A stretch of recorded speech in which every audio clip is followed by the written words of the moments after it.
Olá, amigões, meu nome é Anderson, mas você sabe que pode me chamar de Neno e você está no Games on the Table. E hoje a gente vai conversar sobre o grande construtor do Egito, Imhotep. É isso aí. Imhotep, ele foi o primeiro e mais famoso construtor do Antigo Egito. E ele foi considerado um dos mais antigos polímatas da história da humanidade. Sabe o que é polímatas? Eu não sabia o que era essa palavra. Na verdade, polímata é uma pessoa que tem uma grande desenvoltura em diferentes áreas, né? Em áreas de saberes completamente diversos. Talvez Leonardo da Vinci seria um bom exemplo também, mais contemporâneo, pela sua grande desenvoltura prodigiosa nas artes, né? na escultura, na pintura e também na matemática e ciências exatas. Talvez seja um exemplo bacana aí.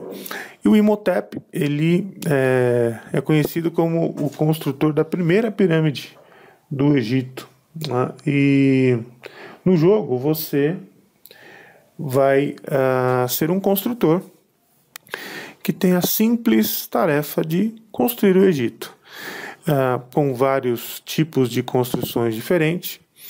Você vai ter que levar as suas pedras para as construções. Para isso, vai ter que utilizar barcos e gerenciar os seus recursos com o apoio de um mercado que pode lhe trazer novos trabalhadores, novas ações, enfim, várias situações que podem mudar a estratégia do seu jogo, ok?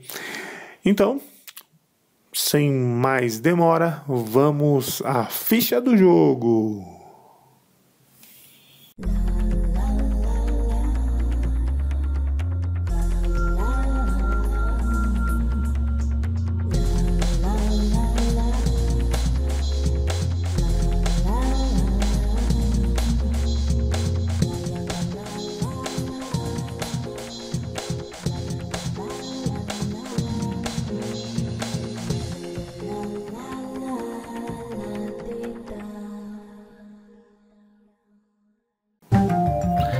Então, eu acho que seria bacana eu começar a montar aqui o setup de um jogo para 4 jogadores.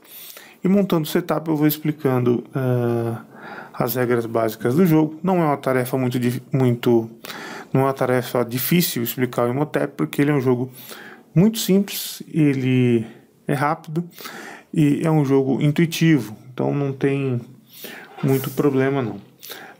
Como eu já disse, né, os jogadores eles são construtores e cada construtor é representado por uma cor, né, e essa cor são as cores das pedras, que são esses cubos aqui, ó, na verdade esses cubões, né, grandes cubos aí, né, para você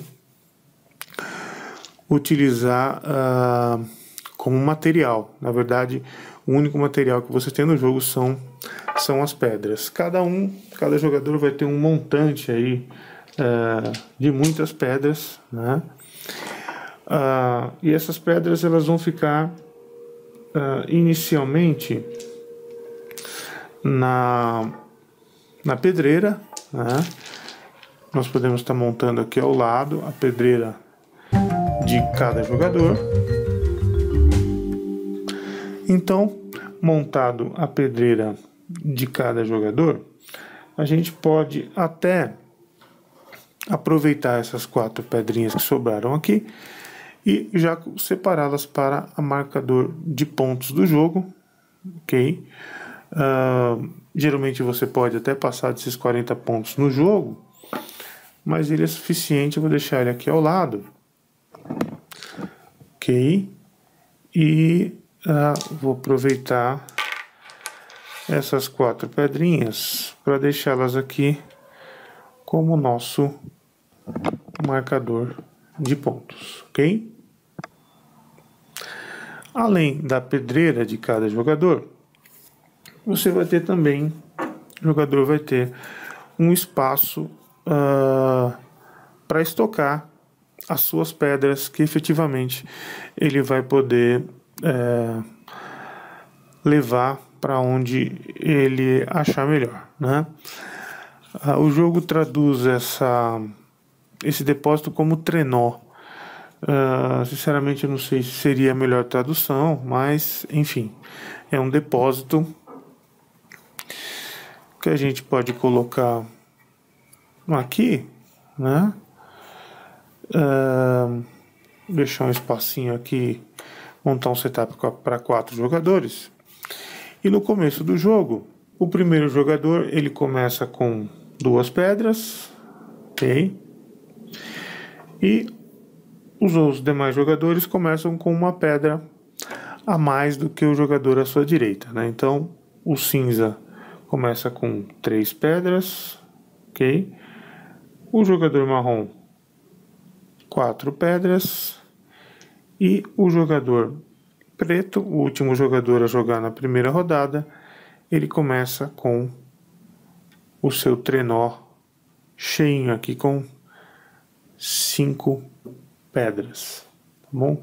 Eu não sei se a ideia do trenó seria a ideia de uma carriola, né? De construção que você leva as pedras, né? Não sei se seria exatamente essa ideia e talvez seja uma tradução mais próxima da ideia do jogo, mas eu não sei se é temático, né?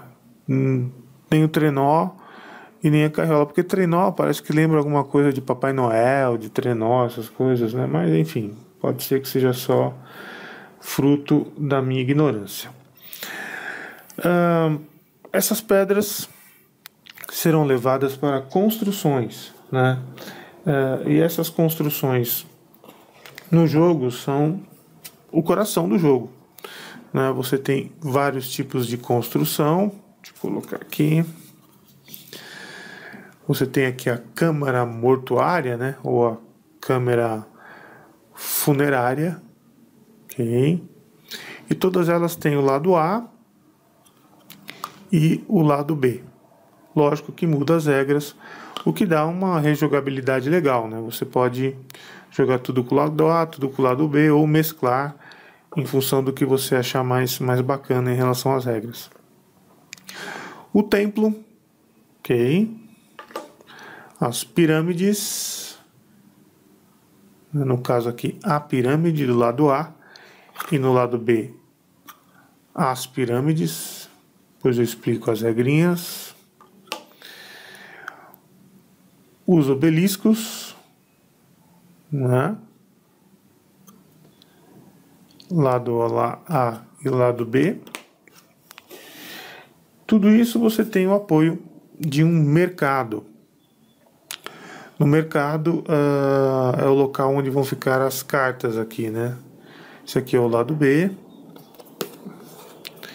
E o lado A não muito diferente. A gente vai tentar colocar aqui, vai ter até que empurrar um pouquinho.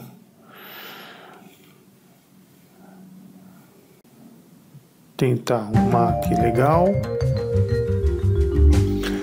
Então, para uma melhor arrumação, coloquei a pontuação aqui embaixo e as construções nesse lado direito, né? E aqui do outro lado a gente tem o depósito dos jogadores, ok? Lógico que vocês já devem ter percebido, né, que as construções elas têm uma parte azul aqui na parte esquerda, simbolizando uma parte de água até um porto, né? Na verdade, um porto onde vai atracar alguns barcos, né?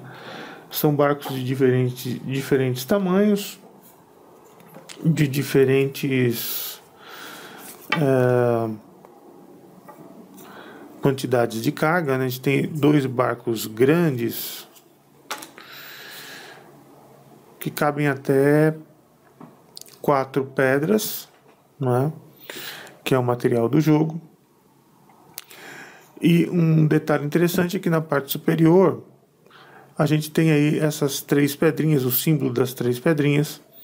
Quer dizer que esse barco só pode navegar se ele tiver no mínimo aí 3 pedrinhas. Bom, a gente tem 3 barcos de 3 lugares. São esses 3 aqui, com a mesma ideia, né? Um máximo de 3 lugares por barco e ele só pode partir, só pode navegar com no mínimo 2 pedras. Isso vai influenciar bastante na estratégia do jogo. 2 barcos de 2 lugares que podem navegar com um mínimo de 1 pedra. Ok. E um barquinho aqui de 1 lugar que precisa dessa pedra para poder navegar, ok? A gente vai colocar os navios ali na parte superior do tabuleiro. Então os navios já estão organizados lá, né? E o que define a entrada dos navios no jogo são essas cartas aqui, que também são marcadores de turno, né? Essas cartas, elas vão mostrar quais navios vão entrar em cada rodada do jogo. Acima você tem aquelas cabecinhas ali que mostra a configuração das cartas para a quantidade de jogadores. Então essas cartas são para 2 jogadores. Existem as cartas para 3 jogadores. Nós estamos interessados nas cartas para 4 jogadores, né? Pode ver que são diferentes tipos aí, né? E cada carta define qual navio vai entrar em jogo naquela rodada. Você tem 1, 2, 3, 4, 5, 6, 7 cartas de cada tipo, mas o jogo tem apenas 6 rodadas. Então, você vai embaralhar e uma delas vai sair do jogo. Bom, vamos tirar essa aqui. Ela sai do jogo. E essa carta aqui, eu vou deixar aqui embaixo, aqui, ó, do lado. Bom. Adicionalmente a isso, a gente vai preencher as cartas do mercado, né? Não sei se você se lembra, mas tanto no lado A como no lado B você tem essas marcações para colocação de 4 cartas no lado A. E no lado B também você tem 4 marcações, mas a última marcação do lado inferior direito, você pode colocar 2 cartas aqui, ok? Então, vamos preencher o mercado. Mas antes de preencher o mercado com as 4 cartas, eu queria mostrar para vocês. Essas cartas já estão com paste up, já em português, que já tem na Ludopedia. Se você também for utilizar a versão em inglês, o texto é bem pequeno, bem tranquilo, tá bom? A gente tem 4 tipos de cartas, né? Tem essas cartas vermelhas, que são 6, meia dúzia delas, que elas são cartas de uso imediato. Então, quando você compra uma carta dessa, seja pelo mercado, ou seja através do bônus de algumas ações do lado B das construções, você pega essa carta aqui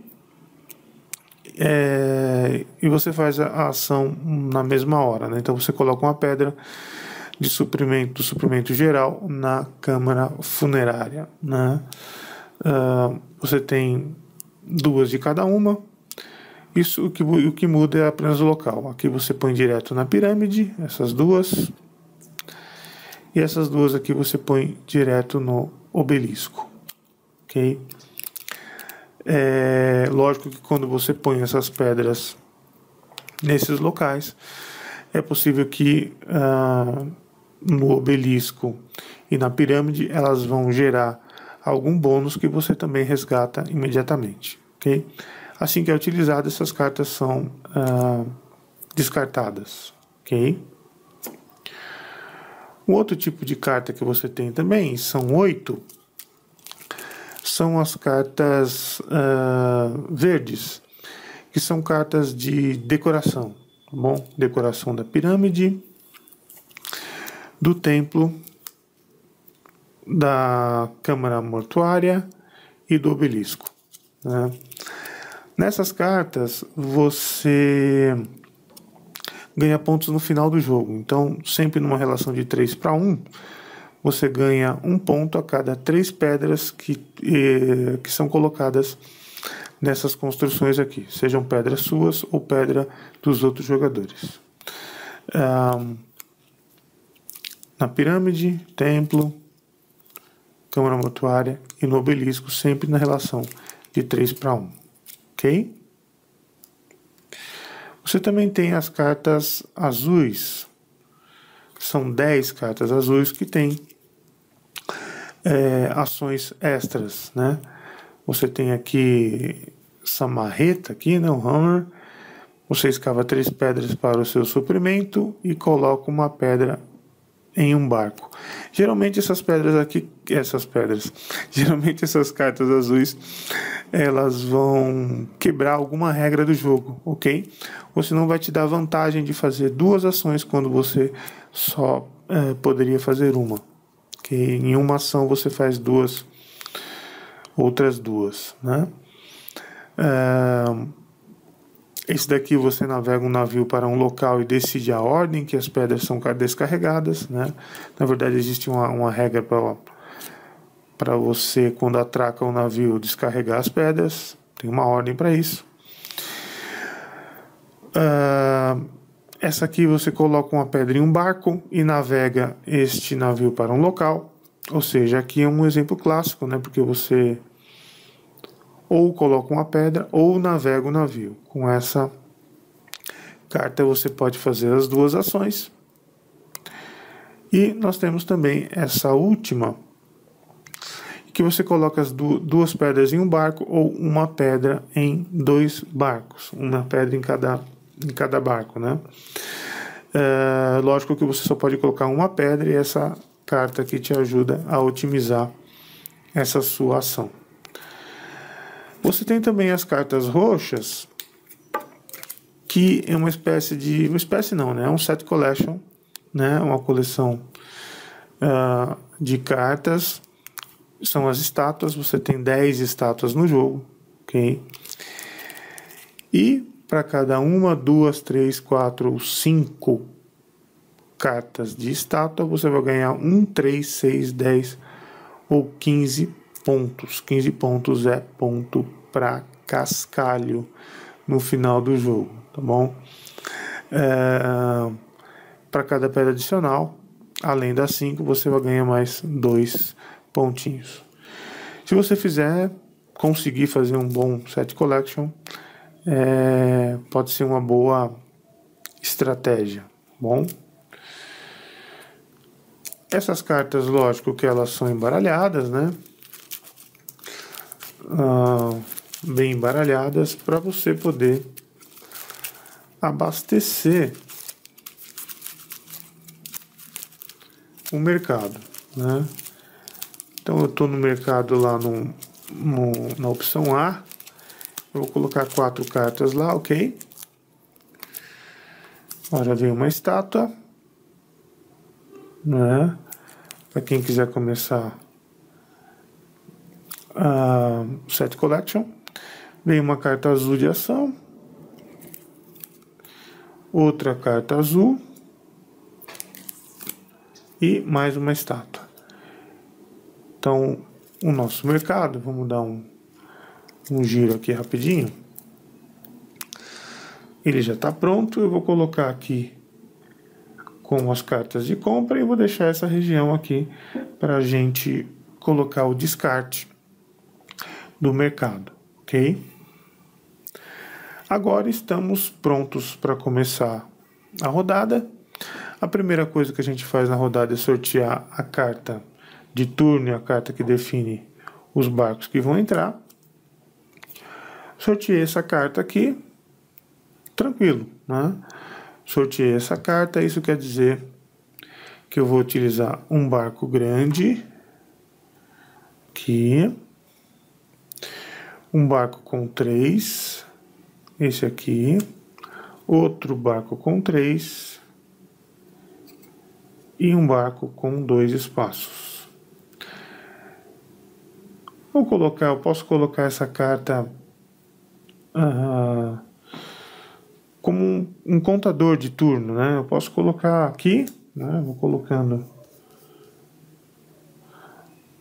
ali, vou mostrando que turno que eu tô e vou organizar os barcos. Por isso que eu deixei esse espacinho aqui no meio. Na verdade, a configuração ficou um pouquinho apertada, mas suficiente para a gente entender. Ok?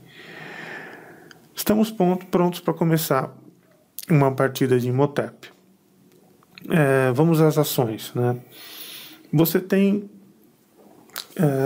uma ação apenas por turno e você vai escolher entre 4 opções, né? A primeira opção é muito simples. Vamos pensar aqui no jogador branco. A primeira opção é você comprar pedras na pedreira. Então você pode comprar até 3 pedras, lógico, se você tiver espaço. Você vai comprar a quantidade máxima, né? Nesse caso aqui deu certinho para o branco, ele completou 5, tá bom? Se fosse no caso do cinza, que já tem 3, você poderia comprar apenas 2 pedras, ok? Então, muito fácil, né? Comprar pedras. Uma outra situação que você pode fazer é colocar uma pedra em um barco. Então, ainda pensando na jogada do jogador branco, nessa situação aqui ele poderia colocar a pedra em qualquer um dos 4 barcos, porque todos eles estão vazios, ok? Sempre que você for colocar, você coloca na posição mais próxima aqui das anotações das pedrinhas, né? Acho que é a polpa do barco, bom? Porque quando você desembarcar numa das construções, a ordem de desembarque das pedras é da mais próxima da construção para mais distante da construção. Okay? E isso faz toda a diferença na hora em que você vai alocar essas pedras nas construções. Okay? Quando for explicar as construções daqui a pouco, você vai entender de forma bem clara isso, né? Lógico que se você tivesse uma situação assim, você não poderia colocar mais uma pedra nesse barco, porque ele já está com a lotação máxima. Okay? Você teria que escolher um outro barco. Simples, né? Uma terceira opção de ação também que você teria seria navegar os barcos. E para isso existe 2 condições para você navegar os barcos.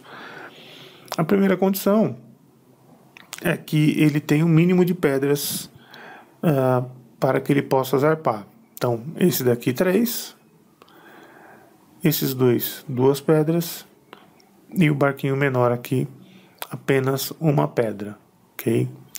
E ele pode navegar para qualquer construção que esteja desocupada.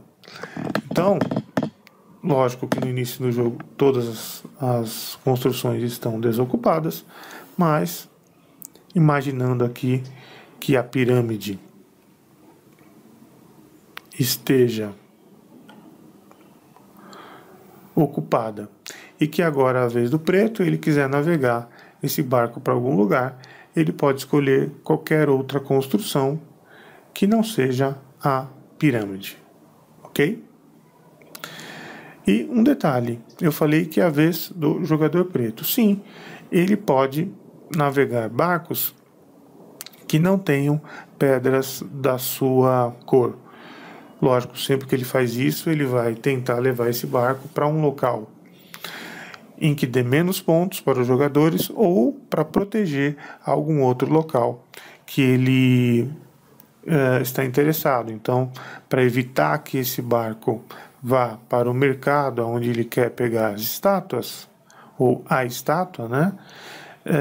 Ele vai levar esse barco para um outro local aqui, onde os jogadores provavelmente vão alocar suas pedras e vão ter alguns benefícios, mas que seja o mínimo possível, né? Que seja uma contenção de danos aí nesse tipo de jogada, ok? Nesse caso, nesse barco aqui, você não precisaria ter as 3 pedras para ele navegar, apenas com 2 pedras já seria suficiente para o barco navegar, certo? Então, receber as 3 pedras da pedreira, alocar a pedra em algum barco ou navegar com a pedra até uma construção. Navegar com o barco, né? Carregando as pedras até uma das construções. Uma outra opção de ação seria você utilizar as cartas azuis. A carta azul de mercado, como eu já mostrei, elas têm algumas ações que elas quebram algumas regras, né? Então, essa carta aqui, ó, você coloca 2 pedras em um barco ou coloca uma pedra em 2 barcos. Então, imaginando que agora é a vez do jogador marrom, ele poderia simplesmente colocar uma pedra, descartar uma carta azul, né? E colocar uma pedra nesse barco e nesse barco. Ou ele poderia colocar 2 pedras nesse barco, por exemplo. Ok? Descartando sempre a carta azul aqui no espaço de descarte das cartas azuis. As cartas azuis você só pode descartar uma carta por turno, ok? Não mais do que uma. E você não pode utilizar a carta azul na mesma hora em que ela é comprada no mercado.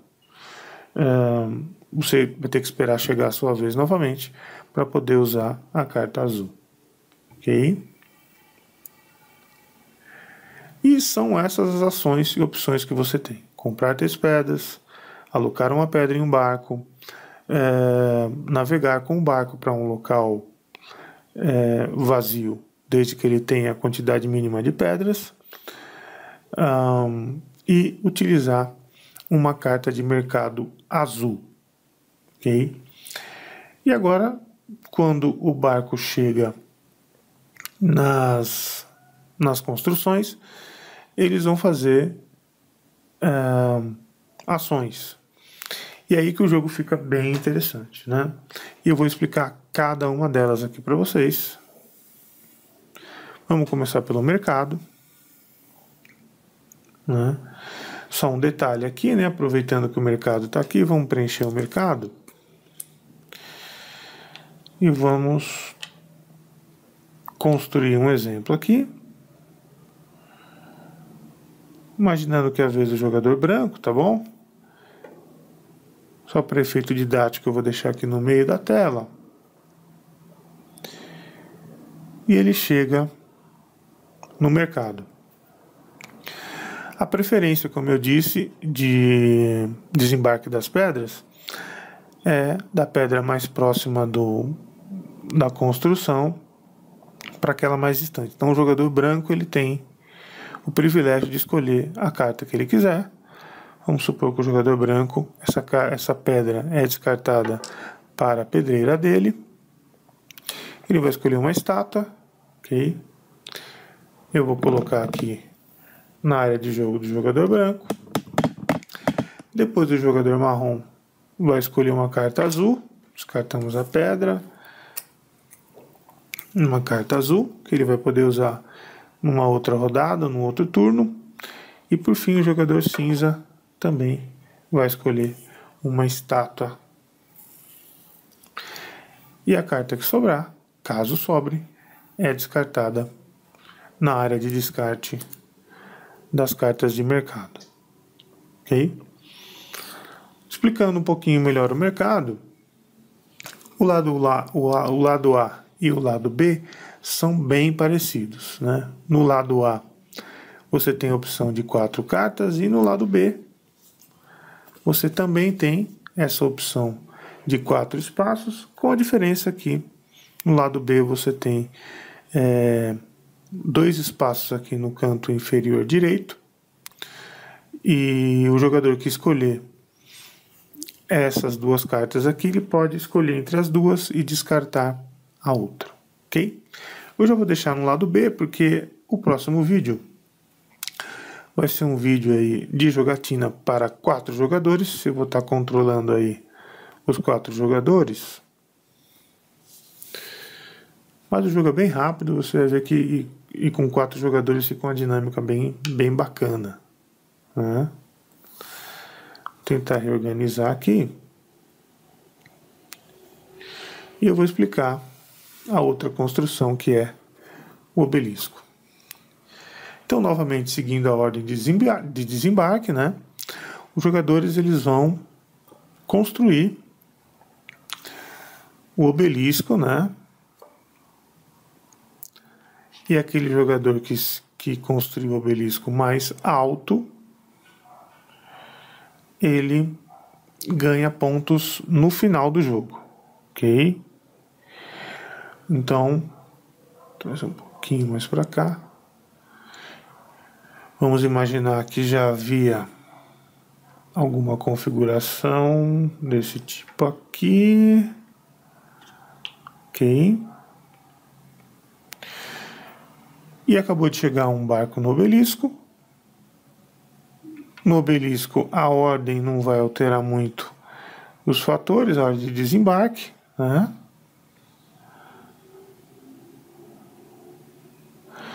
Nesse caso aqui, por enquanto, no jogo, você teria um empate entre o obelisco preto e o marrom. Em segundo lugar, o obelisco cinza, e em terceiro lugar, o branco. E na construção, você tem uma tabelinha, a relação de número de jogadores e quantos pontos para cada jogador, né? Como a gente está pensando numa partida de 4 jogadores, o primeiro ganha 15, o segundo 10, o terceiro 5 e o quarto obelisco,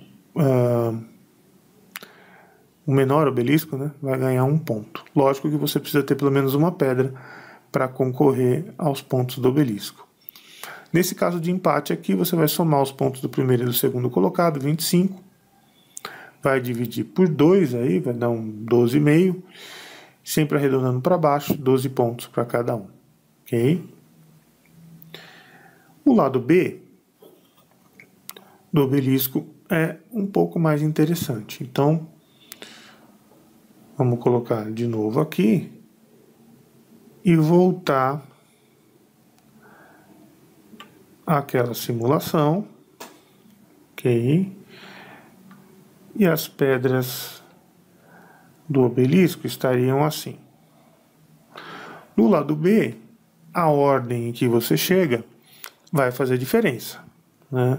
Então, nesse caso aqui, o preto põe uma pedra aqui. Quando um jogador vai colocar a sua terceira pedra,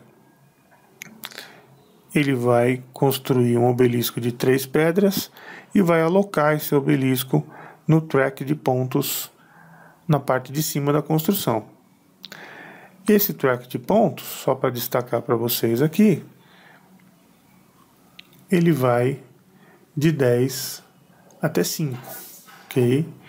Então, lógico, se você construir primeiro, você vai ter as vantagens. O preto chegou primeiro e ele vai marcar 10 pontos, ok? Então, a gente vai lá no nosso marcador de pontos, 10 pontos para o preto, né? O próximo a desembarcar é o marrom. E o marrom, colocando a sua terceira pedra, também vai ter acesso ao track de pontos. Só que agora o marrom vai marcar 9 pontos. Ok? Vamos lá marcar os pontos do marrom. 9 pontos, um ponto atrás do preto. E o branco colocou a sua primeira pedra aqui no obelisco. O branco precisa de mais 2 pedras para completar o mínimo para entrar na zona de pontuação. E o cinza precisa de mais uma pedra. No final do jogo, as pedras restantes aqui, né, sempre vai ter no máximo 2 de cada jogador, vai gerar um ponto para cada pedra para cada jogador, né? Um ponto por pedra para cada jogador, ok? E essa foi a explicação do obelisco lado B. Lógico que eu acho o lado B muito mais interessante. Já vou deixar aqui no lado B. E vamos para a pirâmide. A pirâmide, no lado A, ela é construída na sequência de chegada das pedras a partir da colocação das pedras nas colunas. Então você começa com a coluna mais à sua esquerda, né? A primeira pedra chegava a ganhar 2 pontos, a segunda 1 ponto, a terceira 3 pontos, né? E por aí vai. Quando você completa esse nível da base da pirâmide, você vai para o segundo nível, a pontuação do segundo nível e o terceiro nível, ok? Então vamos imaginar que você já tem uma pirâmide montada dessa forma aqui, e na vez do jogador branco, ele trouxe o barco até a pirâmide, né? Então a gente vai colocar sempre na próxima coluna. Então essa pedra aqui vai ser colocada aqui nessa coluna do segundo nível, e na coluna do segundo nível, aqui ó, o jogador está marcando 3 pontos. Então a gente vai marcar os 3 pontos aqui, ó, 1, 2, 3, para o jogador marrom, ok? Ele vai descarregar a sua outra pedra, e aqui ele marca mais 1 ponto, ok? O jogador preto também vai descarregar essa pedra abaixo aqui nessa coluna, vai marcar 3 pontos, segundo o gabarito aqui, e o jogador branco, por isso que ele trouxe para cá, ele vai fechar a pirâmide e ele vai marcar 4 pontos.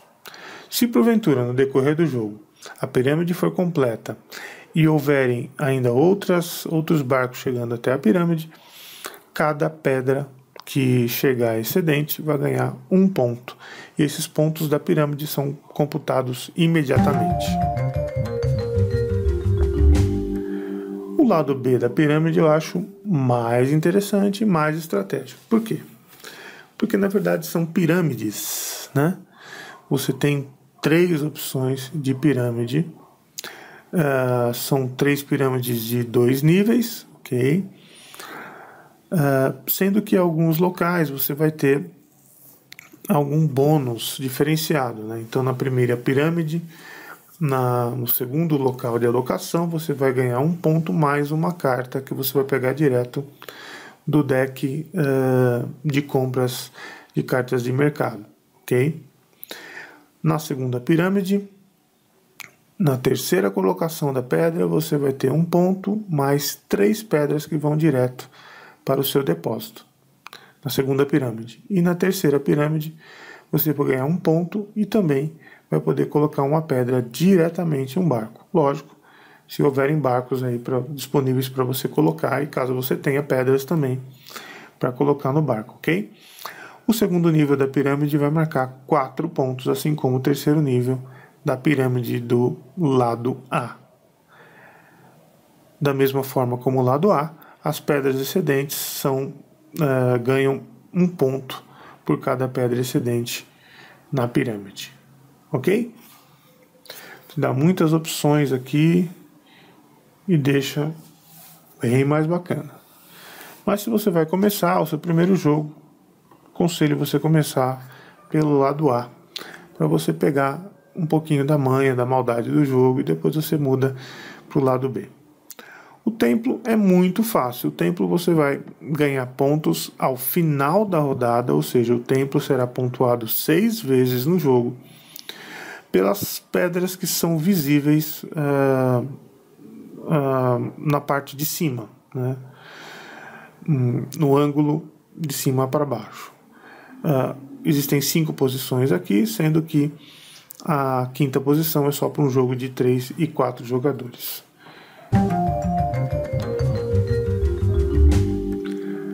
Imaginando um exemplo desse tipo, numa outra rodada, o jogador branco marcou 2 pontos, o jogador marrom marcou 1 ponto e o preto também marcou 1 ponto.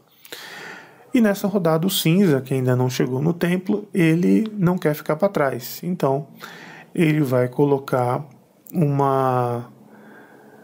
algumas pedrinhas suas ali no templo. E ele conseguiu mover um barco só com pedras cinzas, 2 pedras cinzas.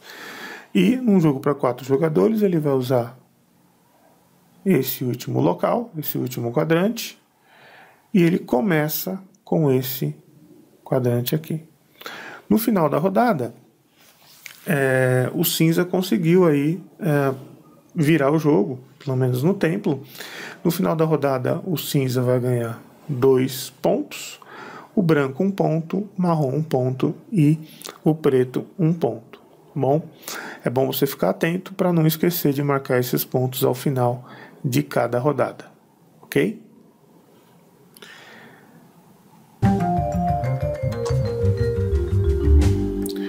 O lado B, ele segue a mesma ideia do lado A, ok?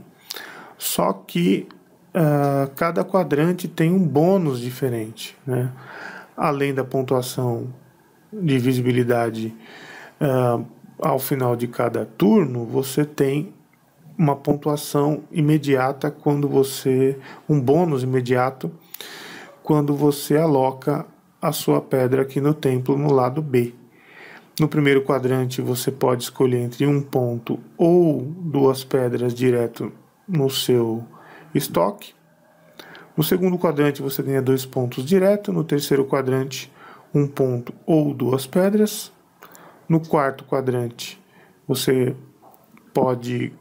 ganha uma carta de mercado direto do deck de compras das cartas de mercado. E caso você esteja jogando um jogo com 3 ou 4 jogadores, você tem acesso também ao 5º quadrante, onde você pode também escolher entre 1 ponto ou 2 pedras direto no seu depósito, assim como o primeiro e o terceiro quadrante. Ok? Vamos deixar aqui o lado B. E por último, né, a câmara mortuária ou câmara funerária, né? Ela vai te dar pontuações no final do jogo por pedras conectadas. E assim como a colocação de pedras na pirâmide, também a colocação aqui é feita por coluna, né? Então,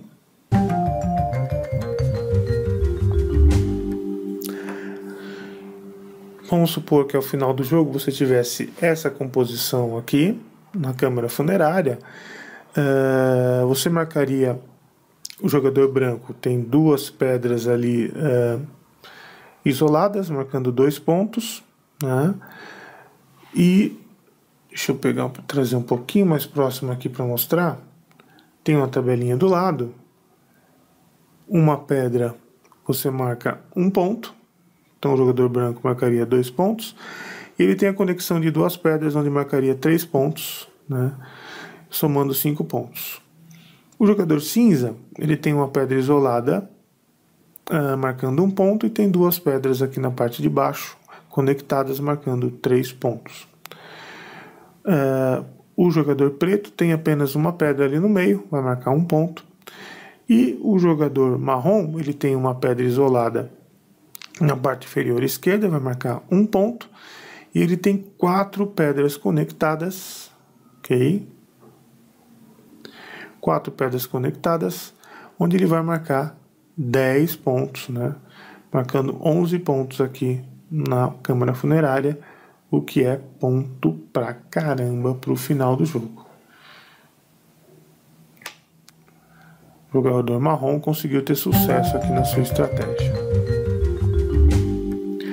O lado B é um pouco diferente do lado A. A colocação das pedras também são em colunas. O que muda é que a pontuação é por linha e não por pedras conectadas, né? Talvez esse aqui, o lado A, é tão interessante quanto o lado B. Eu acho que tanto o lado A quanto o lado B proporciona estratégias interessantes aqui. Então, quem tiver mais pedras na primeira, segunda ou terceira coluna vai ganhar 8 pontos, o segundo 4, o terceiro vai ganhar 2 e o quarto colocado vai ganhar 0. Ok?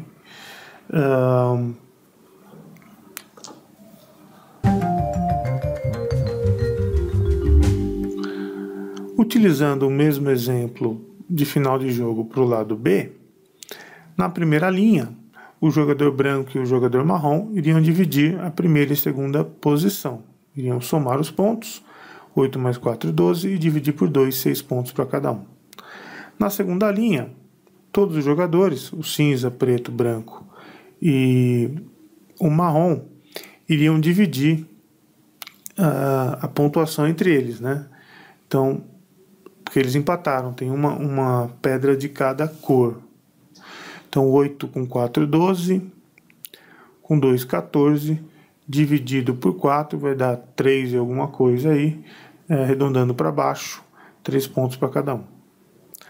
E na última linha, o jogador cinza iria dividir a pontuação com o jogador marrom, né, porque ambos têm 2 pedras na última linha, daria a soma do primeiro com o segundo 12 pontos, dividido por 2, 6 pontos para cada um. Ok? Bem equilibrado aqui, né? O que era um banho de pontos do jogador marrom do lado A, já do lado B é uma situação um pouco mais equilibrada, tá certo que o marrom ainda saiu com um pouquinho mais de vantagem do que os outros jogadores. Um pouco menos do que o lado A, mas com vantagem. Ok? E esse é o Imhotep. Acho que deu para mostrar todas as regras. Aqui você tem uma variante do faraó furioso, né? Onde ele pontua menos 5 pontos para algum jogador que deixar, que não colocar nenhuma pedra nessas quatro construções, né? Visto que o mercado você não deixa nenhuma pedra lá, você só troca por cartas, mas no obelisco, na pirâmide, no templo e na câmara mortuária, se você não tiver nenhuma pedra ali, você pontua menos 5 pontos, ok?